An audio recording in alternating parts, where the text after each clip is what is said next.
All right. Hello and welcome everyone to our weekly Power Lounge. This is your place to hear authentic conversations from those. Thank you, Kaylee, for those who have power to share. Like I said, me clicking and talking all at the same time doesn't work. You're the best. That's why Kaylee's my wingwoman. My name is Amy Vaughan, and I am the owner and Chief Empowerment Officer of Together Digital, a diverse and collaborative community of women who work in digital and choose to share their knowledge, power, and connections. Learn more about us and join the movement at www.togetherindigital.com. On today's episode, we have an outstanding guest. Paulette Piñero is the founder of and CEO of Unstoppable Latina LLC. Did you know that women make up 26% of small business owners, with this number increasing by 10% year over year? I love this stat. I want to see that keep going up. We've got a number of women that we support within the Together Digital community that are entrepreneurs. So we are super excited to speak with Paulette because her work is pivotal to empowering women of color and gender expansive entrepreneurs to step into their potential and become themselves unstoppable CEOs of their small business. Join us as we dive into her journey and insights on entrepreneurship's new narrative, values and equity-based business, and impact transformation. Paulette, welcome and thank you so much for being here with us today. Thank you. Love the introduction. And I love a good introduction with data. So I'm Right? sold. We got to have some stats in there. I love it Yes. too. And I want to share something with everybody too. For live events, I have always shied away from reading bios because I sometimes sense that it's uncomfortable for others. I know it's uncomfortable for me. However, for those of you who are listening and taking part in these kinds of events or live events, let people read your bios. It finally just kind of dawned on me that you need to hear how awesome you are. And you're amazing, Paulette. And honestly, I think we could probably flesh out that bio even more because there's so much amazing work that you're doing. But I think that discomfort that we feel of hearing others speak highly of us, we just need to be like, you know what? Screw that. Like, I just please tell me about me and how awesome I am. Give me my flowers. Give me my flowers. Exactly. Yes, 100%. 100%. All right, Paulette, let's get into your background, your story, and your journey. I'm curious, what inspired you to start Unstoppable Latina? So Unstoppable Latina was like the dream that I had when I started my career very, very early. I launched a nonprofit with my grandmother, with my Oh, abuela, when I was living in Puerto Rico at age 11. mhm. And I was in a board of directors in mass media. I was like kind of like the teen representation at the organization because my grandmother was one of the co-founders. And I always loved worked in not in marketing, but I've always been passionate about amplifying stories. And the more I grew in my career, I have a background in human services. I worked in the social impact field for a long time, always doing kind of like some consulting on the side. But I have always been passionate about telling stories. And the more I grew within my career, the more I was craving stories that were not just related to me as a Latina, as a woman, as a newcomer to the US. 2 days ago, I've officially been in the US for 11 years, Amazing. but I wanted to hear imperfect stories. I only heard Mm, about all these love great it. and amazing things. And I'm like, Hmm. do people just wake up and are this amazing? And Like, make $1 million. Yeah. yes, are people like enlightened? Like, where do I sign up? Uh-huh. Please, I need something. And I just continue to crave. And I thought it was just mentorship. Oh, I'm craving mentorship, or I'm craving mentors. I'm looking for women that look like me. That was a small part of it. What I was craving was access to stories of regular women doing amazing things. And when I'm talking about amazing things, like amazing moms doing good things at home, learning, making mistakes. So that's where Unstoppable Latina came from. I was doing a lot of leadership and business coaching. When I launched my business, it was called Lead Media. I love, even though I have a branding and marketing agency, I really love talking about the stories and the leadership behind it. And by year two, I was like, this name, I knew it wasn't the name, but I was like, I'm going to register it. This is makes sense now. And I went back to my notes, and every woman that I had worked with, when I asked them, how do you want to feel at the end of our work together? They said, I just want to feel unstoppable. So, Unstoppable Latina, it's not really about me. It's about my clients. It's about the amazing Latina entrepreneurs and gender expansive entrepreneurs that I get to work with. That is exactly how they want to feel. And unstoppable means something different to different people. Like, I'm an unstoppable Latina who takes naps every day, well rested. I I love don't it. I will never be the one that works best. When you send me an email, there's a disclaimer. I will respond to you in 2 to 3 business days. Uh-huh. But unstoppable around my values, around Hmm. my passion, around amplifying other people's voices, about normalizing women wanting better and more and still resting, going on Yes. vacation. So it really comes from this passion of number one, seeing authenticity around us. And second, that belief that we all have a story to share and someone needs to hear it. And your Hmm. story is worthy to share today, not when you achieve A, B, and C, not in the future, not when you have, all the smart goals have been checked of the list. Like today, you're messy, beautiful, sometimes exhausting. I'm not sure what I'm doing. Hot mess in recovery today. I love that, Paulette. I mean, we had such a, I almost wish I would have started recording before we started recording because as we were prepping to come on today, um, we were just having already such great conversation. I think we both find a lot of joy in entrepreneurship. So I'm so excited that this is the topic. And I think some of the things that you've already shared about your story, it pinpoints exactly why this is such a great topic for you to come to us and speak on today. That idea that you gravitate towards the stories that aren't just success without strife. I think also being a woman of color or somebody that has come and migrated from outside of the US, that there's just so much that you have to go through and experience that when we don't share the messy parts of our growth and experience as entrepreneurs, it doesn't encourage others who are marginalized or within a minority to take those risks because it's just like, well, yeah, I can't just wake up tomorrow, you know, Yeah. and be Paulette. Well, yeah, no, because it takes time, it takes energy, it takes work. So I love that. I'm with you in the whole success without strife BS. As entrepreneurs, you're gonna step in it.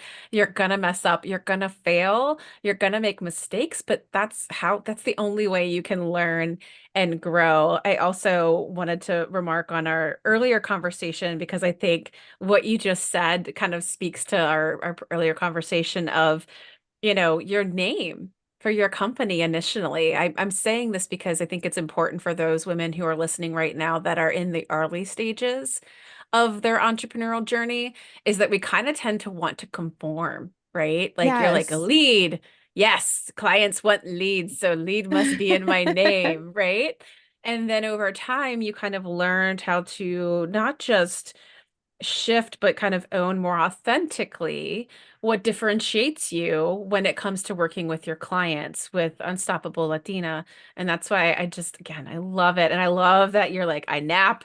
I'm also not a fan of the hustle culture. I think it's No. BS. I think it holds women back from entering entrepreneurship because Yes. they think it's the only way. So yeah. Oh my gosh. Yes. I one of the things that I when I start working with clients and we were talking about your differentiator, they kind of like hold back and freak out. Or when we start talking about their competition, and I start immediately saying, "Who is your competition? Who is your competition now? We need to know so they become your collaborators." Yeah. Like instead of looking at your competition as I am going to focus on market fit and I'm going to be in the middle, What Mm-hmm. they don't offer, I will offer. That will always put you number one in hustle mode. And when you're in hustle mode, you will hustle other people. I just want to put that out there. That's so You true. will do whatever it takes. And Mm-hmm. that usually means getting outside of your core values and your guiding principles. Yes. But secondly, it means that you're constantly doing what others want you to do rather than doing what makes sense for you. So I'm Mm-hmm. always when we're doing people's, you know, visual brand identity, when we're doing their brand voice, when we're Mm-hmm. building their kind of like the soul of their business and doing their growth goals, that's the first thing I tell them. Like, let's look at your competition so we can identify ways for you to collaborate so you can expand. There is enough money and opportunity Right? for everyone. Mm-hmm. And it's really when you are in communities of women like Mm-hmm. this is when you realize, wait, all of that advice, all of those books, I have to take business books, I have to, and leadership books, I have to Yep. take them with a grain of salt. And when you are in communities with Yep. other women, then you start talking to each other. It's like, oh, wait, I can do this my own way. I don't have to Yes. sacrifice myself. Wait, if Paulette is resting and Amy's resting, Hell can yeah. I take it out? Yes. Please take a nap if you can Yes. today. We want to see you all have naps. Paulette, oh my gosh. I wish we lived closer. We should be hanging out more often. Yes. I I was like, oh, this is going to be such a good conversation today. Because it is so true, comparison and competition are the thief of joy. And in a business where most women are going into business for themselves because they want autonomy, they want the ability to choose the kind of work that they do and whom they work with. Otherwise, yeah, it would be easier to just take that regular paycheck from somebody and not Yes. have those sleepless nights that entrepreneurs often have. But like, again, a part of the joy of entrepreneurship is truly, I love that, shedding that idea of constant comparison and competition and working in community. Oh my goodness, friend. All right. Well, Yes. I think this kind of starts to lend nicely maybe into the next question, which is, we kind of nodded in your bio towards this idea of a new narrative in entrepreneurship. And what does that mean exactly to you? And how does that differ from traditional narratives when it comes to entrepreneurship? So the first thing is build a business around your superpowers, not what other people tell you to do, whether you call it superpowers of zone of genius. These are the things that you're really good at, but you're not just good at because of your education or work experience. It really brings together your culture, your beliefs, your guiding principles, right? Your values, the things that you're passionate about, and what makes you be the most creative and innovative. Like these are things that you're like, I just want to learn what's new. I just want to continue to learn more and develop. When when an article comes out, you want to read it. When there's a new course, you want to take it. It is not a chore. It is something that you get excited about. So you might feel that you know 100% of this, and tomorrow you might go down to 70 or 80. These are the things, for me, it's not just multicultural marketing. I could build a business around Bravo and the Housewives. Uh, right? Right? Like, what's happening? Like, what's the tea? So that's the first part. And when you look at traditional business advice, it's only about market fit. Look at what are the needs, and that is important, right? You need to have a business that solves a problem, or there is a blind spot within your audience or your ideal client, and you're fitting that need, you're resolving that problem. But if it's not aligned with what will bring you joy, and joy doesn't mean happy all the time. It does not mean happy all the time. That's a very good It point. just means that it's going to fuel you, that you're going to get excited. So, like, that is the first tenet. Like, build a business. If you already have a business, shift your business. Or if you have a part time business, kind of like identify ways of how is this that I do or that I offer keeping me engaged, creative, innovative, pushing me to try new things. to expand my horizons, to collaborate with others. And then the second piece is that it is important to embed your story. Most traditional, there is a couple of business books that do talk about personalized branding, right? I always tell people your business is you, but you are not your business. So it doesn't mean that you have to tell everything to everyone. If you don't want to dance on TikTok or Instagram, you don't have to. But part of building your brand voice is that your business should represent you, right? How you speak, how you connect, how you approach situations, your own kind of like sauce, your own sazon into how you connect with your ideal clients. It is okay to embed your personality, and you should, because people want to do business with you. People want to do business with you. People want to connect with you. People are focused on the transformation, not what you do. They Do you feel want to like know what they that's experience at the end. right? Do you feel like that's like a hindrance for some women in particular? I know like coming into my role as CEO of Together Digital, eventually buying the business, like that was something I struggled with is like, oh wait, now. I mean, granted, we're a mission-based business, so to me, vision is like mission vision is all like at the forefront. But at the same time, like I still have to be more present in the face of. And I think, especially when providing a service Mhm. and maybe even a product, like I think a lot of women do tend to find that difficult. They're like, I have to have a person, I have to have a brand and a personal brand. Do you find that's like a hindrance for some women? Yes, but it is really a mindset roadblock. So Hmm.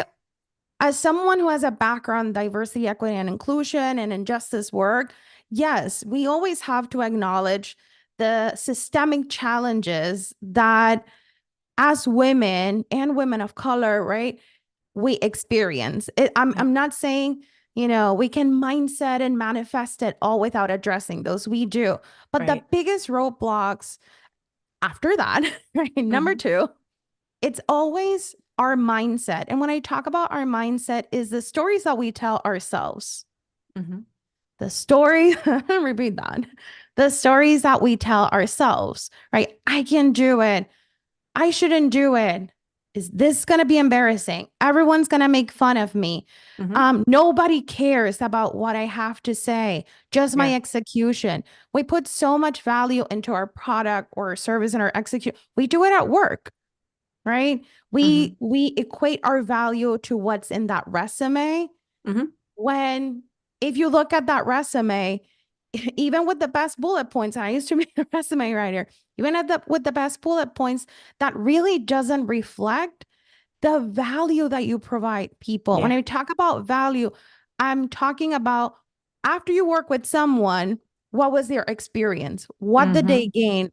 How do they feel? And the biggest mindset roadblock that we have to articulate that is really your brand. Your Yeah. brand is the end result, not the Yeah. beginning, not what happens in the middle. Do you Hmm. transform?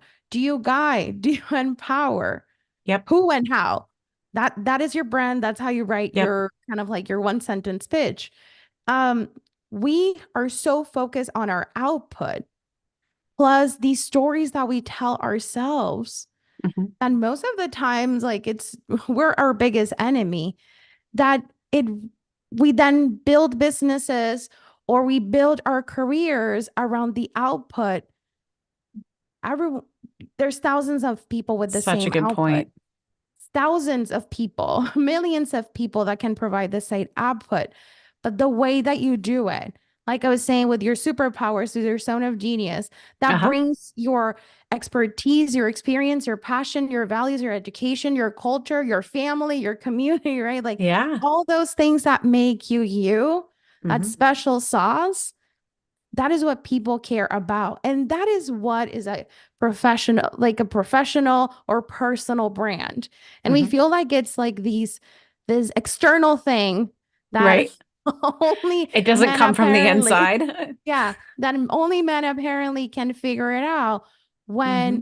if we address, I tell my clients, like, write those stories, those lies that you're telling yourselves, Yep. your stories that you're telling yourself. And then on the other side is like, is this a fact? And I need Hmm. you to prove it.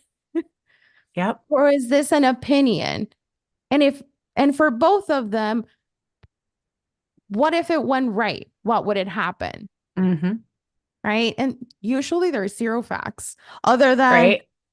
I don't know, once I would do in a speaking engagement, I fell flat on my face. That Like, well, that is a fact that you get happens. nervous around public Yeah. speaking.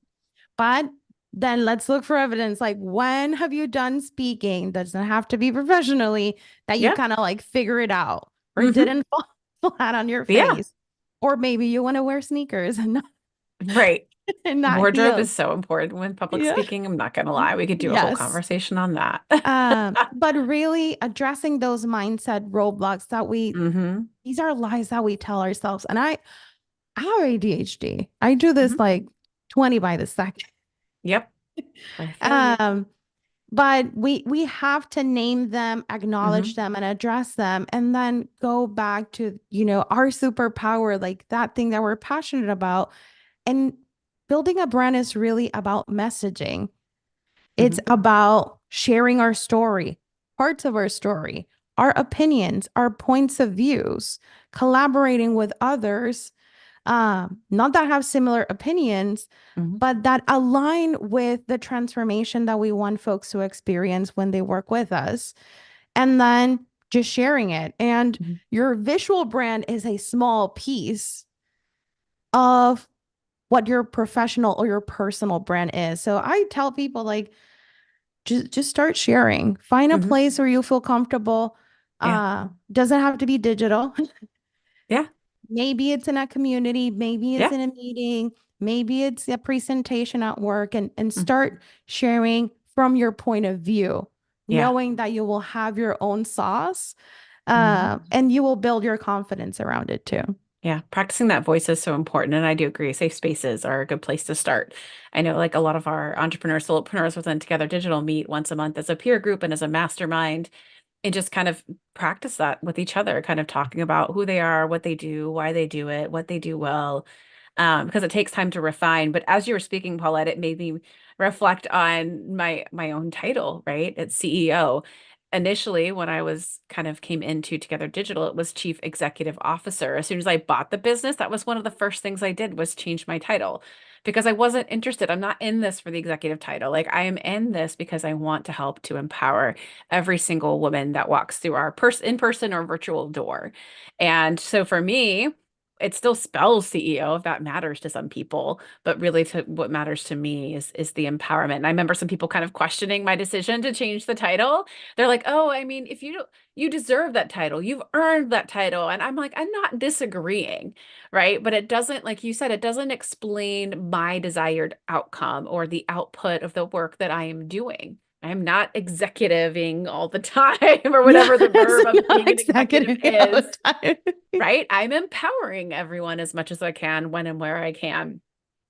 Anyways, though, I do, the work that you're doing is so great because it is, another way in which women can begin to explore amplifying their voice and building a more purpose-driven small business. What are some ways that you help to support entrepreneurs in finding their voice since we're kind of starting to lead down that road?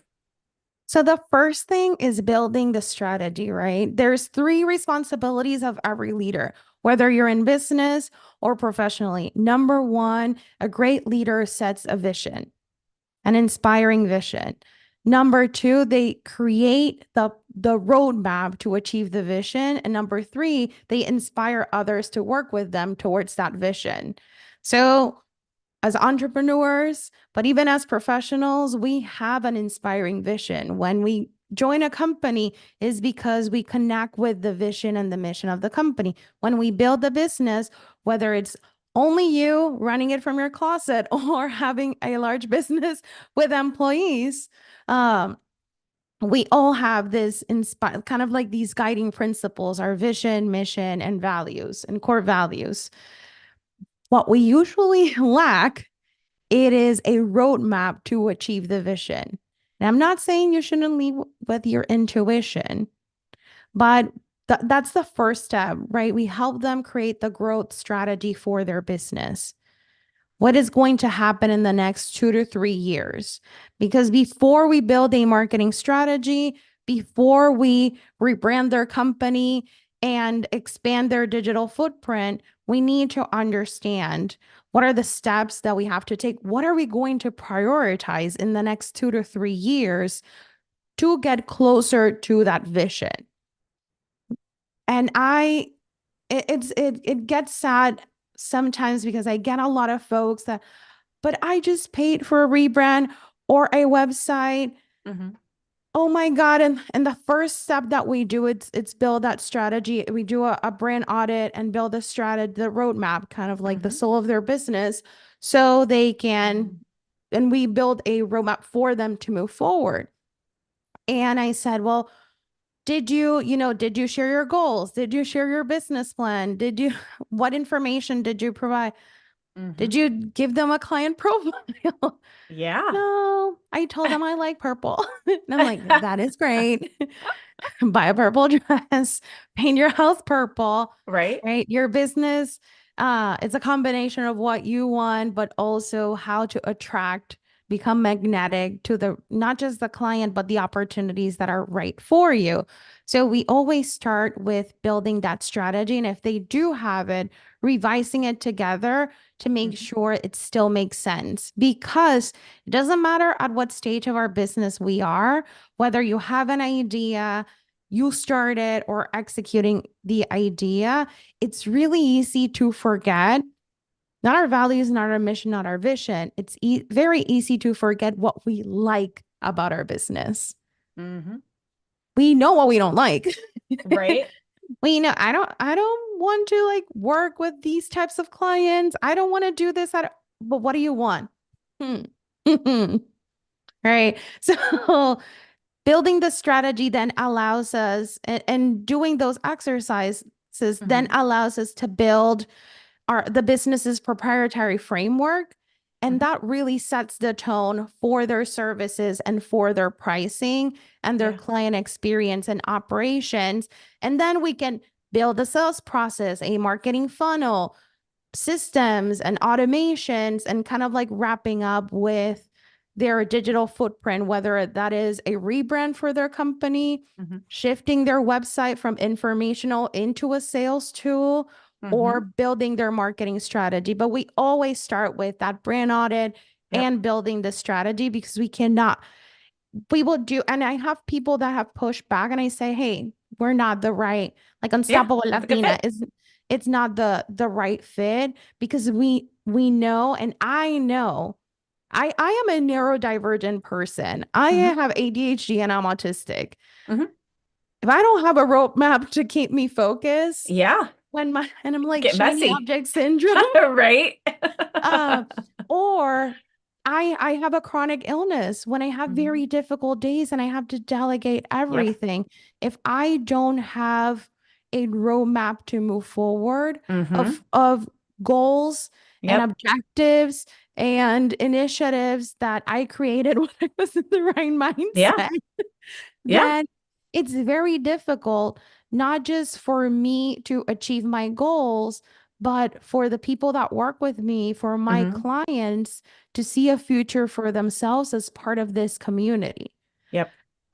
So that's how we start. And I love strategy is ridiculous. Yeah. It's so Um, essential. yeah, but it is essential.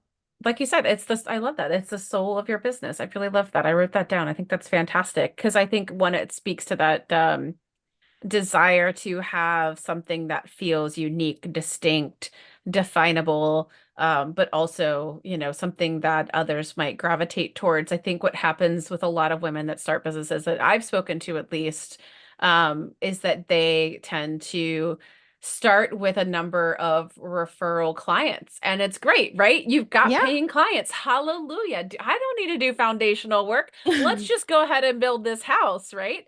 So they get in, they start the work, but they have no guardrails, right? They have no overall guidance to their practices, their procedures, how they communicate with their clients, the boundaries they create with their clients, the culture they create with their expanding Yes. team. And then those referrals dry up. and all of a sudden you're freaking out. You're like, how am I going to get new clients because I'm not getting referrals anymore? You need a brand, you need a Yes. strategy, you need that foundation. And now the house is built. You can't just lift up the house and slide the foundation up underneath it. It's going to Yep. get a little messy. I mean, I'm sure that of all people, an Unstoppable Latina like you could help brands do that. But I think that's why it's so essential for us to kind of make sure that we get in and we do the work early and then we come back to it and revisit it often, just like you Yes. did. That Revisit it that often. that Go part. ahead. I also want to say it helps us move from personalizing everything that we do into Hmm. customization. I build my clients' proprietary frameworks with them because it's like this is the client roadmap. Hmm. Now I can invest in the right tools and systems. Not Yep. every ad that comes on Instagram of like all the apps and now with all the AI tools, we don't Yeah. have all the money for that. And Hmm. we shouldn't be spending and all of that if they don't speak together or don't have a purpose, if we can't tie it to the marketing funnel. Um, but also not just it saves you money and saves you time and you can build automations and delegate the real world work. It also helps us identify like, here is what I offer. Here's the starting point. I Hmm. can customize it for my client. But you can't, it's impossible to build processes and strategies when every client has a completely different experience. And Yep. it's overwhelming. It is exhausting and overwhelming. And that's why Hmm. this have laying the foundation with the strategy, Hmm. it really helps you be like focused with yourself of Yeah. maybe I always like draw a line from like A to Z. Uh-huh. Oh, you're a web designer. That's great. A to Z. Let's write the whole process from not having Hmm. a website into a corporation having a website. Like, where do you show up? Yep. Just, Yep. oh, well, A to Z. No, you don't. Do they need to have a website? Do they need to have a presence? Do they need to have messaging? Do you write copyright? Like, oh, well, Hmm. I'm like uh, L to M. Perfect. One step, maybe two steps. Start with an audit and do, Hmm. then Yeah, messaging and then right. And this is how you're able to collaborate and partner with other people without exactly. feeling that you need to meet every need Everyone's needs. of the whole world or Yep. even your client segment. Sometimes we want to be everything for our clients, Hmm. and it is impossible and exhausting, and you're Yep. going far away from your superpowers. So that Right? means that you cannot learn more about that industry Exactly. or you cannot learn more about your expertise. You will not be creative because you Yep. will overextend yourself. 100%. This is exactly what it's like. It is, there's joy in the boundaries. And by kind of creating the definition of your brand, who you are, who you serve, the work that you do, it absolutely helps you have those boundaries in place to know what kind of work you say yes to, what kind of work you say no to, what kind of work that you outsource or collaborate for. And again, it really kind of breaks that myth that there's this kind of constant need for hustle. And again, it's just, you're just kind of going back to being this autonomous kind of, cog in a different somebody else's wheel. You're a different cog in a Yes. different wheel. You're just not working Yes. for a agency to kind of fulfill the needs of clients. Now they're just coming straight at you. Yes. So yeah, You're I think this is you're like that job that you hated and you left because you yeah. were doing the job of five people Uh-huh. by yourself. Yep, you just recreated it. Oh my gosh, don't recreate your own misery. I love it. Candace, who has joined us, I believe she said from Trinidad, which is fantastic. Thanks for joining us, Candace. She had a question in here, one of our live listeners. So I'm going to go ahead and ask it before I get to the next one. Paulette, you said that you do not feel joy all of the time. What percent of the week should we be joyful? How do we know when we are truly joyful, a truly joyful entrepreneur? I love this question. Yes. So I would say I feel joyful most of the time. But joyful does not equate I'm having fun, happy. But I feel joyful, and my definition of success and joy means that I have the freedom to work with uh, people and projects that I'm passionate about. That doesn't mean that I'm gonna enjoy the whole thing. Right. I am joyful. Of course, I am joyful when I have the flexibility to work on what matters most. And I'm Hmm. flexible stepping into, working with clients and in my business. But then if I get a phone call that my daughter is sick, I can't, sorry, Yep. I have to go. Like flexibility for what matters most. Tell all my clients this from the beginning. I Hmm. am joyful when I can not just set boundaries, but enforce them. Hmm. If you see my email signature at the bottom, it says, I worked in clinical environments for over 15 years.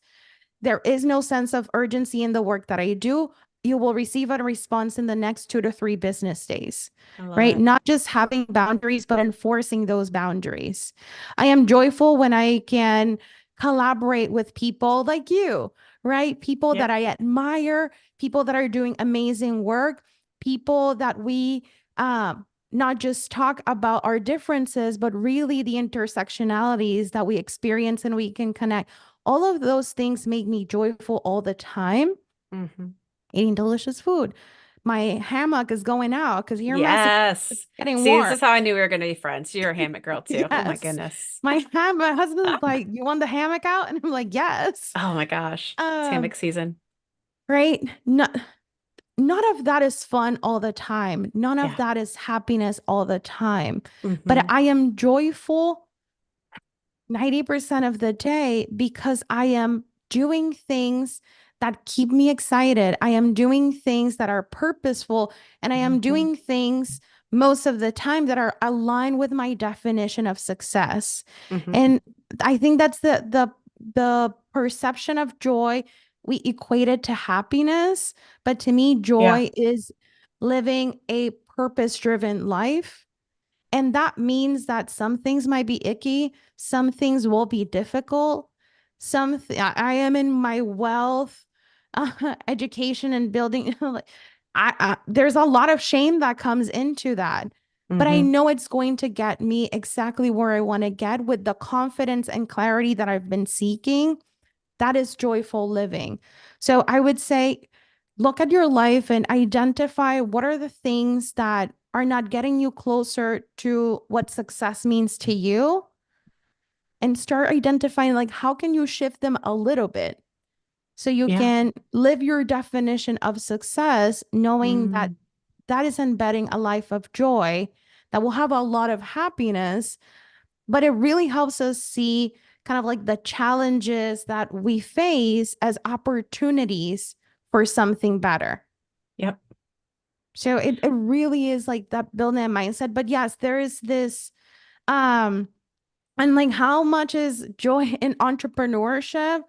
Going back to doing something that you love with people that you're passionate about, working towards a larger vision that will bring joy to your business because Hmm. you can pivot 100 times keeping those kind of like those key tenants. Your services or your products can change, but that soul of your business will always stay the same. Hmm. I love that answer so much. And again, defining your own success, it's such an important thing to kind of sit down and reflect and do. As everyone who's a regular listener knows, I'm big on the idea of mindfulness, self-awareness, and personal development. And I think there's nothing like entrepreneurship to make you reevaluate everything about yourself, Yes, yes. everything. Oh But I my think God. It's the with biggest that, mirror. it is. It is. It's a good old swift kick in the pants. But, at the same time, it does help you redefine what success looks like. And again, when we're kind of constantly flooded with images of insta perfect lives and success without strife, sometimes it's really hard. We constantly compare and then we fall in the sense of not joy, right? We're depressed, we're anxious, we feel less than. But as soon as we walk away from that comparison trap, all of a sudden we start defining what success looks like for us, you know at the end of the day, you start to realize it's different than what you often see on social media or kind of what's exuded within Yes. the media. And I also think I have found that I've always been a productive person, but I am a million times more productive as an entrepreneur, not because I have to always be. I mean, I do. It is a requirement, right? We need to be focused and productive, have our processes, be clear on communication. We have limited resources. but I'm more productive because one, am living my purpose, I feel. And I do have that sense of joy. And for me, I would say the joy comes through in gratitude. Like there's just not a single damn day, no matter how hard it was, that I am not grateful that this is the opportunity that I have to kind of work, but then also put something good out into the world. And I know that that's not going to be something that everybody has the privilege and the ability to do. But I do think by kind of doing that inner work of understanding what success looks like for you and what brings you joy, it does, please just understand, people, it doesn't have to be your job. It doesn't have to be Doesn't your have job. to. That it is okay if your job only fits the purpose around your financial stability, Mm-hmm. health Yeah. insurance, right? It is okay Yep. if that is all that it does, Mm-hmm. right? What Absolutely. are your, I always like to talk about like my buckets of joy. My business is not my only bucket of joy. It Exactly. is one of the venues that I use to build Mm-hmm. my buckets of joy, right? So, Uh-huh. what are the things in your life that, and I use this because I have an autistic son and he struggled to talk about his emotions. And I Yep. remember his first grade teacher got him a bucket with Mm-hmm. pom poms. And Oh. when he would come in, she would give Uh-huh. him the bucket and was like, Alex, how's your day been? If his bucket was full, Uh-huh. then he felt full, Yeah. joyful. Uh-huh. And if he had a rough morning, he would take like half of it. Yep. Like, Dump it out. nope. And throughout the day, um he was struggling to self-advocate. So he will go to the bucket and like a friend gave him a crayon. He will go and put pom-poms in his bucket. So Yeah. I'm a visual learner and I'm Mm-hmm. like, what are my That's so buckets of wonderful. joy? Mm-hmm. How is my career? How is my family? How are my friendships? How is my inner self Mm-hmm. filling those buckets that make of that make me happy, that made me feel fulfilled? And how are they, at different days? I work also with some professionals, with career professionals, and I don't have friends because I can make friendships at work. I'm not eating because I'm not taking my lunch. I am Mm-hmm. going to the gym at my work. And I'm like, so all of your buckets are being filled. You're expecting your employer or your Mm-hmm. job or your career to fill all of them. Yeah. Like It's a big learning, ask. reading, writing, that is a lot of pressure to put on yourself. Mm-hmm. And it makes sense why you're spending 10, 12, 14 hours at this job because you're putting a lot of pressure on Yeah. yourself to Mm-hmm. fill everything Yep. when you don't even know if the people there are aligned with your personal definition of success. Mm-hmm. And that shift, and it happens with our business too, right? We want to go to the chamber of commerce and find our friends there. Yeah. you know, go to the book club there. Like we have to fill our buckets with Mm-hmm. different things and our careers, whether that is a 9 to 5 job or our businesses cannot that's imagine if you were the only person responsible and even I'm a mom, Yep. we cannot be fully responsible for our children's joy No. or our children's success. Mm-hmm. That's why parenting is also a a Yeah. community approach. Takes a village. When we try to fill all of our child's buckets of joy, we're exhausted and burned out. Mm-hmm. We cannot do that to ourselves No. either. And No. we would never ask this of the people that we love and we care for. Why would we do it for ourselves? We are worthy of love We and are. beautiful things too. I love this. Candace says she's going to start looking for more buckets. I love that. I think that's great. Our school teaches kind of a similar philosophy of the buckets. I love the language and the tools that they're giving kids nowadays to speak about their emotions. I think that's so wonderful and exciting. So let's come back to this whole, let's talk about some more misconceptions of entrepreneurship. I'm sure that there's some people here that are listening live and that are going to be listening later that are in that highly competitive hustle mode. Paulette, how can we start to navigate these misconceptions about entrepreneurship and build a thriving business? I think some people think this is the only way. Yes. Number one, stop buying books and listening to podcasts and following people on social media that make you feel bad. This is true. Oh my gosh. Nothing like a good cleanse there. Yes, because it's like, well, everyone's reading this book, and this is the New York Times best-selling book for businesses. And I go to my local bookstore, and it's the same faces. It means that they're the industry go-to. No, it's okay if you build a business that it follows the flow that you have, right? Take business advice with a grain of salt. This is a great starting point for you to understand and identify what makes sense for you. Hmm. So filter like you would TV, like you would do other Yeah. things. In Protect your business and peace. in leadership, we do not filter the Hmm. advice and the information we receive. We believe that because someone was able to publish it or someone was able to put it out in the world, that it must be true. Yep. That is incorrect. So you need to build a filter and use Hmm. this, take this advice, take these tips, take these frameworks as a starting point Hmm. to build something that makes sense for you. Because, and I want to preface this with my belief that you cannot focus on other people's definition of success or what we see as success because we don't know what shortcuts they took to get there. Oh yeah. Or what And privileges they had to get and the there. Let's also privileges note that that. they have, the power, influence, privilege, Uh-huh. and shortcuts that they took to get there. Hmm. And if we are willing to do it ourselves. Yeah. I see way too many. I will get in my soapbox. I see way too many business coaches and marketing coaches telling you this is my route is the only way to do it. I got the secret sauce. I got the Yeah. framework, Ma'am. but they don't tell you the money that they had at the beginning, how Hmm. many ads they're buying to achieve that. And Yep.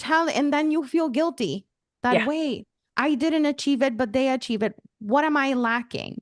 Hmm. When we don't build a strong filter for business and leadership BS, we will Hmm. always feel guilty that we cannot achieve what other people are achieving. Yep. But it is because we don't have the full story. So Hmm. use this as a starting point. Secondly, it takes consistent work. I'm not going to say hard work, but it takes consistency. It I will, love that. if someone is promising you will do it in 10 days, in 30 days, in 45 days, and that is a promise, run away. Yeah. And if you're using these tactics, I don't want you to feel guilty. This is what traditional business says. You have to build a sense of urgency, right? If you don't have the data to, to back it, then don't promise something that you can't have, Hmm. right? Something that you can offer because we don't know other people's power, privilege, experience, Hmm. network, um, you know, wealth or capacity, Yep. time, ability, Hmm. right? 100%. A lot of the advice is it's not neurodiverse friendly, is Exactly. is not disability friendly. Hmm. For people with different abilities, is I have a chronic illness. I can't do half of those things, right? Yep. Or that someone is a dual language learner. So Hmm. make sure that you filter those promises Yeah. that you receive. And then the third one is that you need to bootstrap it and do it alone. No one does it alone. You No. need community. Hmm. You don't need just mentors and sponsors and a coach. You need community to be active. Just like you book time to check emails, just like you book time for sales, just like Yes. you book time for marketing, block time in your calendar to follow up with your communities. Hmm. It's as important or So even essential. more, It is even so more. essential.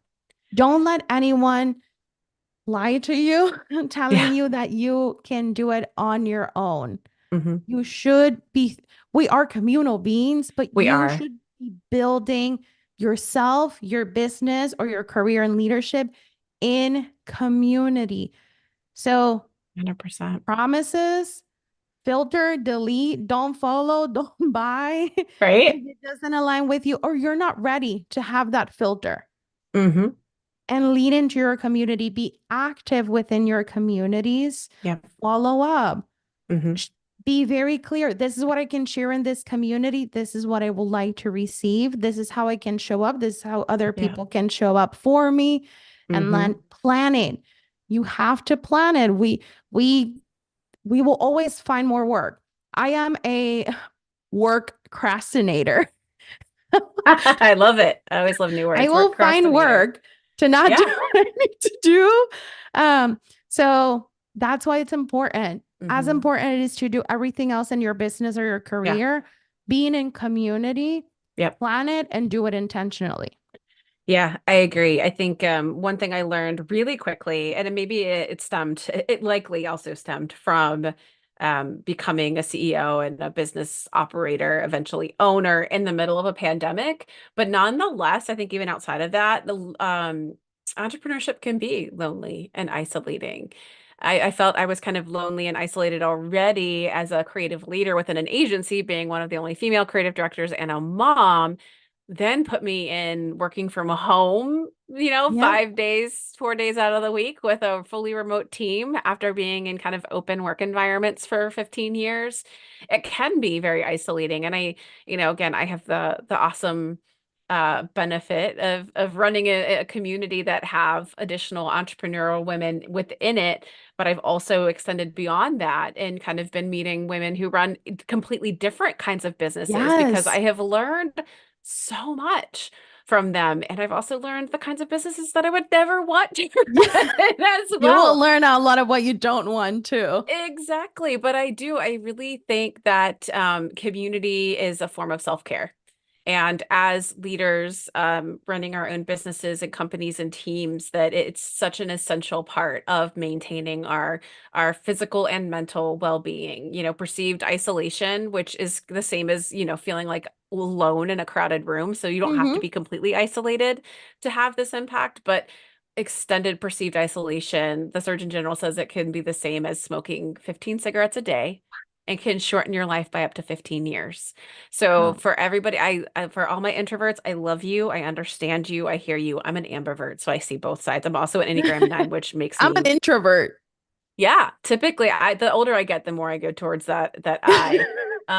But at the end of the day, you're right. We still need connection. We still need the ability to have those safe spaces, to have the conversations, to ask for the things we need, the things that we don't understand, and just to know that we're not alone. Sometimes solidarity even is just enough to kind of get you through a difficult day. All right. This hour has gone by way too fast, Paulette. Oh I my want to God. just let I just I want to let our live listening audience know that we've got time for an additional question or two. If you guys have any questions, I want to make sure that we get them in. There's been lots of good chat inside of the chat.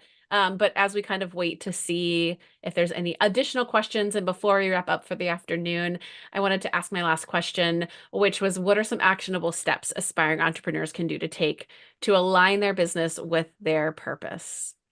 Yeah, so I would say go back to that mission, vision, and values that you wrote when you Mm-hmm. launched.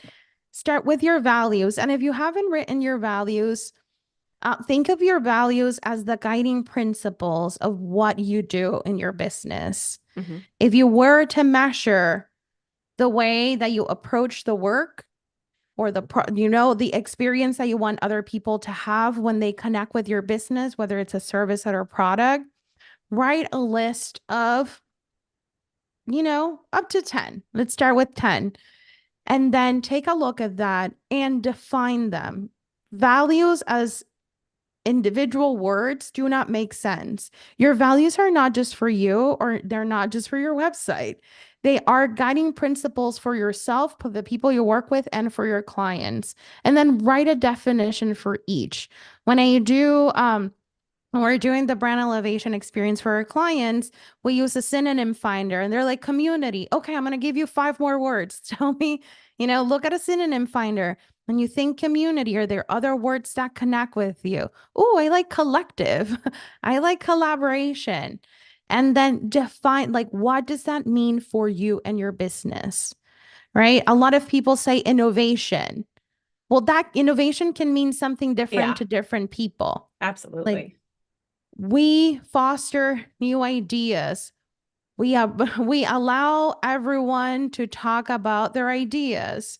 Um, what does it really mean? Turn your values into action. When you turn your values into action, rather than just reviewing analytics or KPIs that ChatGPT or you Right. at 3 a.m. decided to Can't write, come up.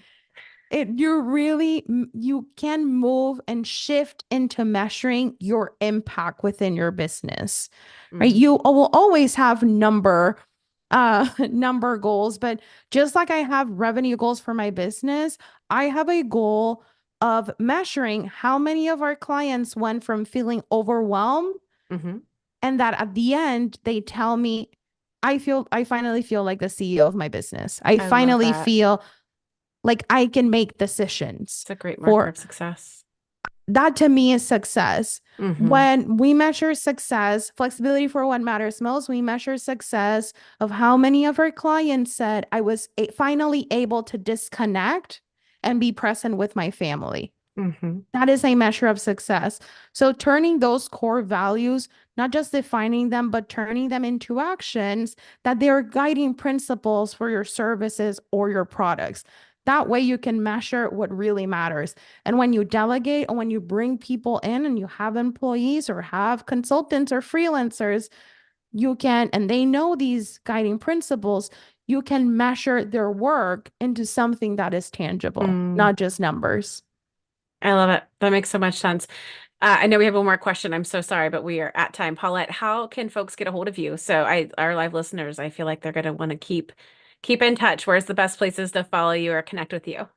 Yeah, so you can, number one, I love LinkedIn. So follow Yes. me on LinkedIn. You can find me at Paulette Piñero, and you can find me on Instagram at unstoppable_Latina. Fantastic. Paulette, thank you so much. I hope we keep having conversations because you're such, again, it's such a joy to speak with you and kind of share this enthusiasm for entrepreneurship and just helping to empower every woman who wants to go out there and make a business in the world, make it happen, keep it in business, and ultimately make it profitable.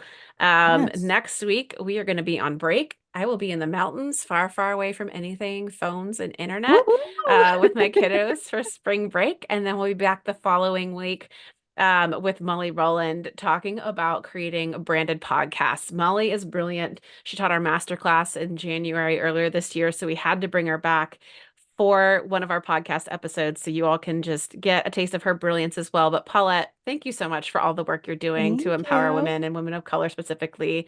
Love it. Big fan, and we hope to have you back soon. Yes, thank you. I'm joining that next session. Great. Well, we'll see you then.